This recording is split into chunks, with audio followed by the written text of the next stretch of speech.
सोमवार के दिन शिव जी के मंदिर में प्रातः के समय पर बाबा को ऐसा 5 पंच बेलपत्र, पंच दुर्वा, पंच पुष्प, पंच पात्र जल।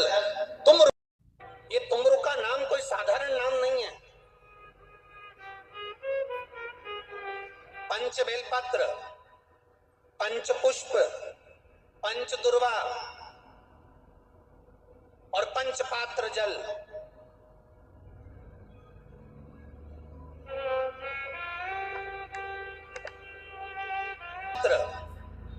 पंच पुष्प, पंच दुर्वा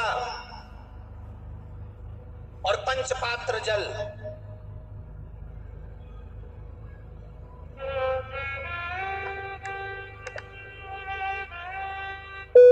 पांच पुष्प, 5 बेलपत्र, 5 दुर्वा और 5 पात्र मतलब 5 लोटा जम के बोलो जल।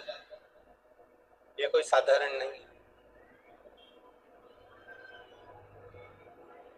पंच बेलपत्र के साथ, पंच पुष्प के साथ, पंच दुर्वा के साथ, पंच पात्र जल के साथ, ये सहजता नहीं है।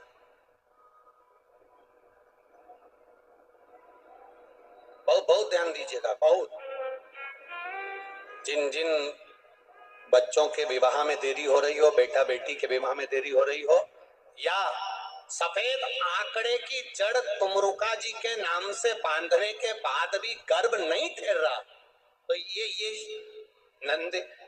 नंदीश्वर शिव महापुराण की कथा खगड़िया में जो चल रही है बिहार में, इसके आज शुरू के दिन की कथा का स्मरण करिएगा। 5 बेलपत्र, 5 दुर्वा, 5 पुष्प और 5 लोटा जल। सोमवार के दिन शिव जी के मंदिर में प्रातः के समय पर बाबा को 1 बेलपत्र, 1 दुर्वा, 1 पुष्प, 1 लोटा जल समर्पित कर थोड़ी देर रोककर श्री शिवाय नमस्तुभ्यम या पंचाक्षर मंत्र ओम नमः शिवाय स्मरण कर महामृत्युंजय मंत्र का स्मरण कर फिर बेलपत्र, फिर दुर्वा, फिर पुष्प, फिर जल, ऐसा 5 पंच बेलपत्र, पंच दुर्वा, पंच पुष्प, पंच पात्र जल तुमरुका जी का नाम लेकर समर्पित कर उस जल का आचमन करिए। 5 सोमवार या 7 सोमवार करिए। बाबा गर्भ अवश्य ठहराएगा और संतान अवश्य होगा। तुमरुका जी के नाम का स्मरण ही जीव का आनंद दे जाता है। बोल तुमरुकेश्वर महादेव की, नंदीश्वर महादेव की। शिव के नाम का उच्चारण हमारे जीवन का सुख दे जाता है। चावल का एक आखा दाना जानते हो? पूरा खंडित चावल नहीं। कितना चावल?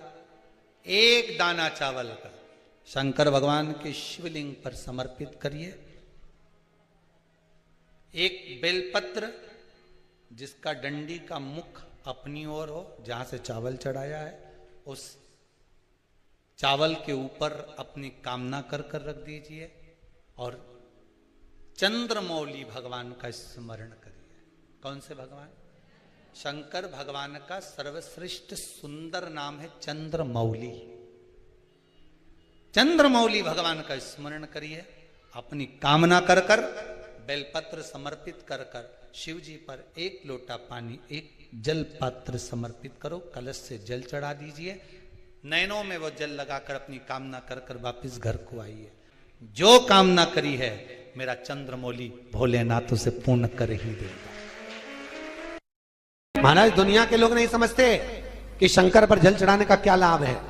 शिव महापुराण कहती है, अगर एक दिन शिव महापुराण की कथा कहती है सोमवार के दिन भगवान शंकर को अगर जल चढ़ाया जाता है तो घर में तेज लक्ष्मी प्राप्त होती है। क्या मिलती है? तेज लक्ष्मी। कर बैठी थी, उनके नेत्र से अश्रु गिरा, उससे बेलपत्र उत्पन्न हुआ। काय का वृक्ष उत्पन्न हुआ? बेलपत्र। पूरी दुनिया में केवल एक बेलपत्र का वृक्ष कैसा होता है जिस वृक्ष के नीचे माता लक्ष्मी शाम के समय पर बुआरी लगाने के लिए जाती है, झाड़ू लगाने के लिए। बेलपत्री के पेड़ पर बेलपत्र का वृक्ष जिसके यहाँ लक्ष्मी नहीं टिकती हो, पैसा घर में नहीं आता हो, बहुत चिंता लगी रहती हो, लक्ष्मी से जुड़ी हुई, व्यापार से जुड़ी हुई, पैसा आ ही नहीं दिया, बहुत मेहनत कर रहे हो। सोमवार की सोमवार 5 सोमवार बेलपत्री के पेड़ के नीचे एक घी का दिया लगाना चालू कर दीजिए। शाम के समय थोड़ी सी मिट्टी बेलपत्री के पेड़ के नीचे की उठा कर लिया, घर के अंदर लाकर इतनी सी मिट्टी लाकर पटक दीजिए। 5 सोमवार करके देखो, छठे सोमवार पे करने की जरूरत नहीं पड़ेगी, व्यापार अपने आप बढ़ना चालू हो जाएगा। लक्ष्मी शाम के समय पर प्रतिदिन बेलपत्र के पेड़ के नीचे कुंवारी ला जाए। शंकर भगवान की प्रियता बेलपत्र, पहले भी कथा में कहा, आज फिर कहते हैं, जिस व्यक्ति के जीवन में धन, संपदा, वैभव, सत्ता, लक्ष्मी की थोड़ी भी कमी दिखती हो, उसको बेलपत्री के वृक्ष का पूजन चालू कर देना चाहिए। जाओ सोमवार के दिन बेलपत्र वृक्ष के नीचे जल चढ़ाकर, जल का सिंचन कर कर, उसी बेलपत्र के नीचे शाम के समय पर संध्या काल में, प्रदोष काल में भगवान देवाधिदेव महादेव गौरी शंकर का स्मरण करो। बेलपत्र की जड़ की ओर, बेलपत्र की तना की ओर, बेलपत्र के वृक्ष की ओर तुम्हारा मुख हो। कोई आसन नहीं, कोई आसन नहीं, केवल बेलपत्र के वृक्ष की ओर तुम्हारा मुख हो। जहां बेलपत्री का वृक्ष है उसके नीचे बैठकर, उसकी छाया में, उसकी ओट में पंचाक्षर मंत्र नमः शिवाय, या फिर षडाक्षर मंत्र ओम नमः शिवाय, या फिर श्री शिवाय नमस्तुभ्यम का स्मरण कर कर अपने हृदय की बात गौरी शंकर से, महादेव से कहे। शिव महापुराण की कथा कहती है 7 दिनों में एक दिन सोमवार का ऐसा होता है जिस दिन 33 कोटि देवी देवता बेलपत्री के वृक्ष के नीचे बैठकर भगवान शंकर और पार्वती का स्मरण करते हैं और शिव पार्वती उनकी झोलियां खुशियों से भरते हैं। देवता भी जिनका भजन कर रहे हैं वो बेलपत्री के वृक्ष के नीचे। लक्ष्मी, मां लक्ष्मी भी बेलपत्र के वृक्ष के नीचे निरंतर विराजमान होती है।